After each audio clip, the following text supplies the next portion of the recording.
Hi there, writers. Let's talk about body paragraphs. So, when you're thinking about body paragraphs, you want to think about this basic structure. So, any type of paragraph is going to follow this basic structure. It's just a matter of how you fill it in, depending on the type of paragraph, the type of thing, subpoint, the type of paper that you're writing. But each paragraph has three main parts, and you may have heard this called PIE paragraphs, ICE paragraphs. It's all the same, there's just different ways of categorizing them. For the purposes of this video, I'm just going to use the letters TSC. So T is the topic sentence. Generally, the first sentence of a paragraph expresses the main idea of the paragraph. So it's almost like a thesis for the paragraph. Everything in the paragraph then supports that topic sentence. So each topic sentence is like a supporting idea related to your thesis. And then the rest of the paragraph develops that idea with examples and explanation. After the topic sentence comes the support sentences. So the support provides evidence, details, stories, examples that support that topic sentence or show that topic sentence or prove that topic sentence, depending on the type of paper you're writing. And it's also really important to note, for each piece of evidence, for each detail, for each story that you include as support, you also provide explanations and commentary so that it's not just sort of a bunch of evidence mashed in there, because evidence doesn't speak for itself. So you always need to explain what that evidence means and interpret it for your audience. And then the C at the end of every good paragraph are a concluding sentence or two that wrap up the paragraph and also connect to the overall thesis. Those are generally sort of explanatory or interpretation types of sentences. They can also contain really good emotional appeals. The concluding sentences of each paragraph are a great place to drive home that sense of audience and purpose throughout your paper. So, first of all, let's talk about how you can move from an outline to topic sentences to paragraphs. So on your process doc, you've probably, or outlining your paper, you've probably created an outline that looks something like this. This is an example from a personal essay about what it's like to be a perfectionist teacher. But the same concept would apply regardless of the type of paper that you're writing. You always want to start with an outline so you have a sense of where you're going. What I really recommend you do is you just take your outline and put it on a new doc and then let the outline transform itself and evolve into your actual paper. So let me literally show you what I mean. We'll copy and paste this outline. I'm going to paste it here. I'm going to use Command V on my Mac, and here we have the outline, and I'm literally going to use this to turn it into a paper. So each of these is meant to be a paragraph, but as you can see, I only have the main idea of the paragraph. I don't have it as a complete sentence. So you want to sort of think about how you can phrase this as a complete sentence that makes a statement about the type of thing that you're going to be talking about. So T for topic sentence. Here's an example of what that could look like. Here's the concept, caring about students' future and wanting to prepare them. Here's what that would look like as a sentence. One main experience common to perfectionist teachers. So I've got a little bit of like okay, this is very common. So here's where I'm starting, right? It's a little bit of a transition explanation of why this one comes first, is how deeply they care about student learning. So when I'm looking at my outline, I'm just going to turn each of these into an actual sentence that will function as a topic sentence.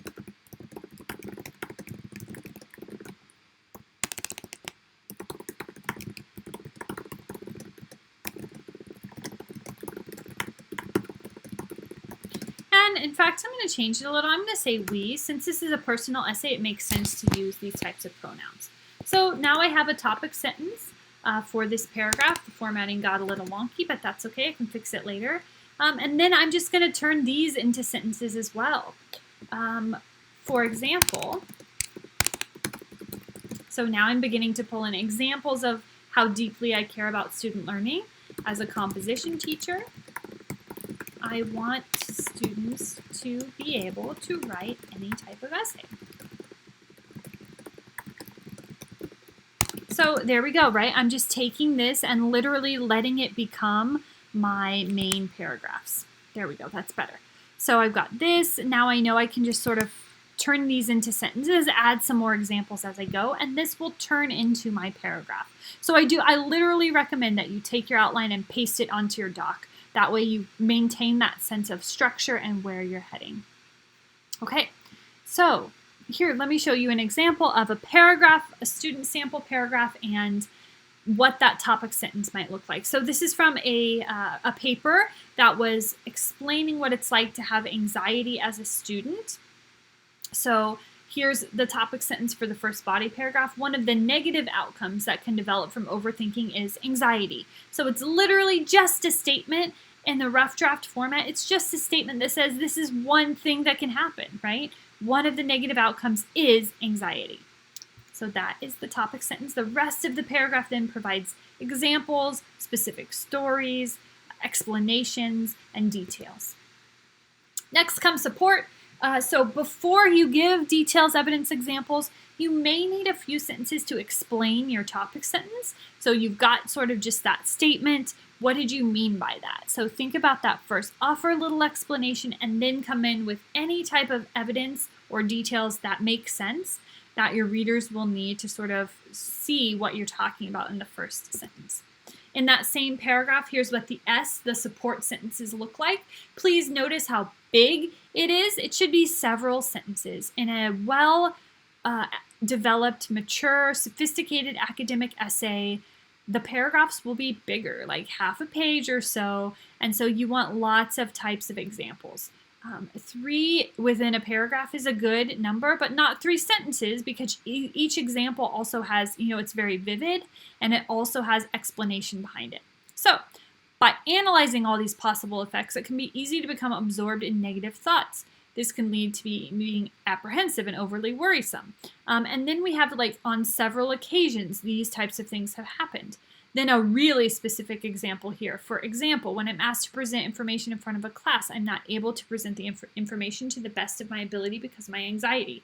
We have tremor of the hands, difficulty to take in full breaths, overwhelming feeling of dread. So here we got hands, we've got breathing. So we get quite specific here. So it becomes sort of more and more specific and detailed as the paragraph goes on. In fact, I like to refer to this as traveling the ladder of abstraction. So stick with me here for a second. Up on top here of the ladder is sort of cloudy, right? Those are abstract types of concepts. And we've talked about abstract versus concrete before. But concepts, theories, ideas, emotions, feelings, right? So I experience anxiety. Right? I experience anxiety. But that is not specific. That's not like, it doesn't have any particular people or experiences, events in there. But you want to move down that ladder as you go through the paragraph to concrete. So get more specific, put me somewhere specific, tell me about a thing that actually happened to you. Where were you? What was happening? Who was there? And then sort of you move back and forth as the paragraph goes along. So as I'm looking through your drafts, one thing I'm going to be looking for is, are the paragraphs traveling this ladder? Do they begin with a more abstract claim and then become more specific and detailed, then move to sort of a related abstract idea within that same paragraph?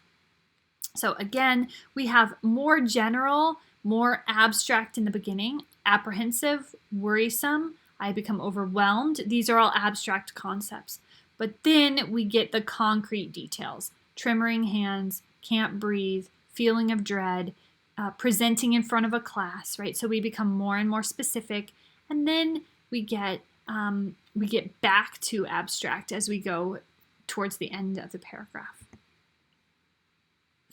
Here you can see sort of how I've broken down the abstract and the specific.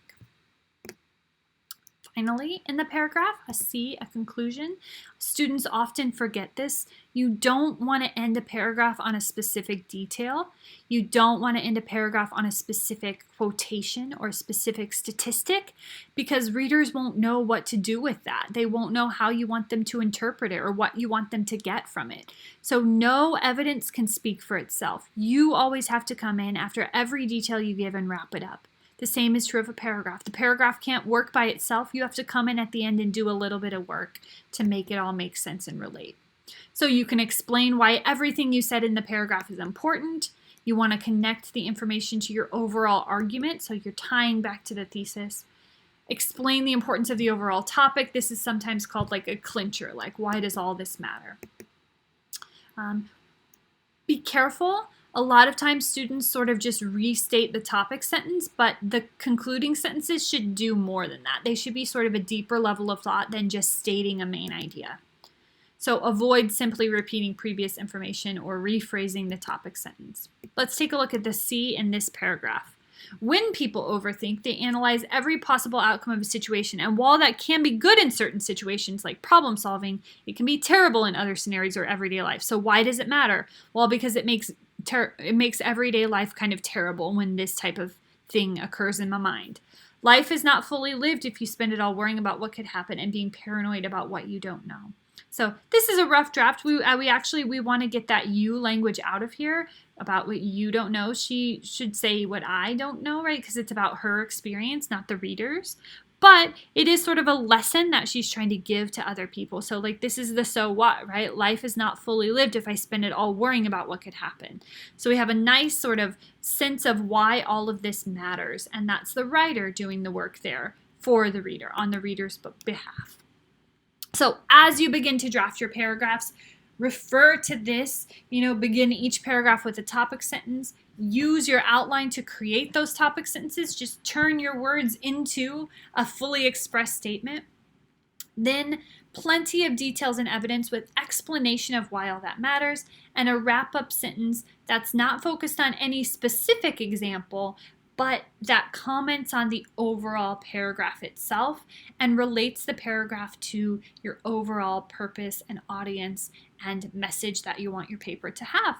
So go forth. It's time to probably start drafting your body paragraphs. And by the way, body paragraphs are actually a great place to start. You don't have to start by drafting the intro. You already have your outline. Start with the body paragraph that you have the most to say about, that you already know where you're going with. That will get some words on the page in paragraph form and give you a good sense of accomplishment so that you have that motivation, that positive experience to continue on in your paper. And remember, the first draft is just a draft. Good luck.